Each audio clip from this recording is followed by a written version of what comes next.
our whole thing here is to create lifelong social justice advocates for the church and the world, and we can't do that without community.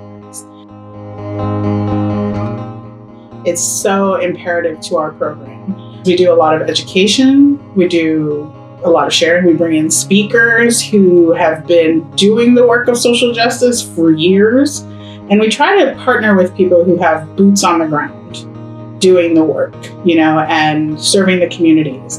And they come and they bring their expertise to us so that we can also participate and we can also learn and grow together.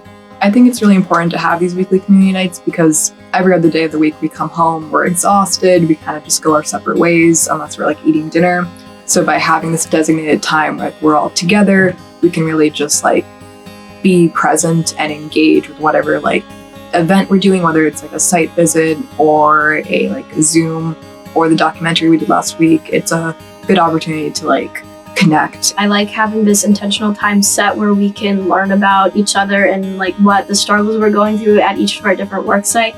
And we also get to see the other house, which is really important because we are 18 of us are in this program together, but only 9 of us live together. So I think it's important to build relationships with the other people in the program, not just the people we're living with. So far this year, we've done a few different things, which I actually really have enjoyed. Last week, we did a documentary night where we focused on a specific social justice issue, environmental justice. And both communities came here to McKinley Park and watched it together. I personally really enjoy our spirituality nights because we learn about the person who's leading it, why they're doing this, maybe where they're getting the idea from.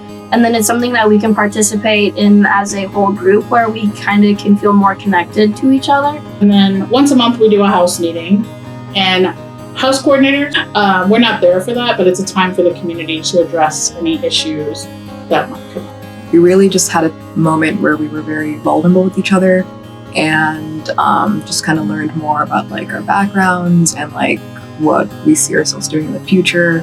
Moving forward, we have a couple of plan your own community nights, which I think will be great because we'll have a bit more flexibility in how we want to approach it. A different person is going to be leading them, so it's going to be interesting to see what they choose to do, because then we can learn more about that specific person and what they're interested in or passionate about too as a community. I just don't think we can do what we do without community. We say, this is who we are, this is what we want to do. We want to create leaders and we want to create social justice advocates. You cannot do that without coming together. It's like asking someone to grow a garden without any soil. It's not possible. This is the soil in which our fellows are grown together. Some will be more challenging than others, but it's really kind of neat to kind of put our tenants into an actual plan. And the hope is they walk away understanding more deeply our tenants and more deeply what social justice is.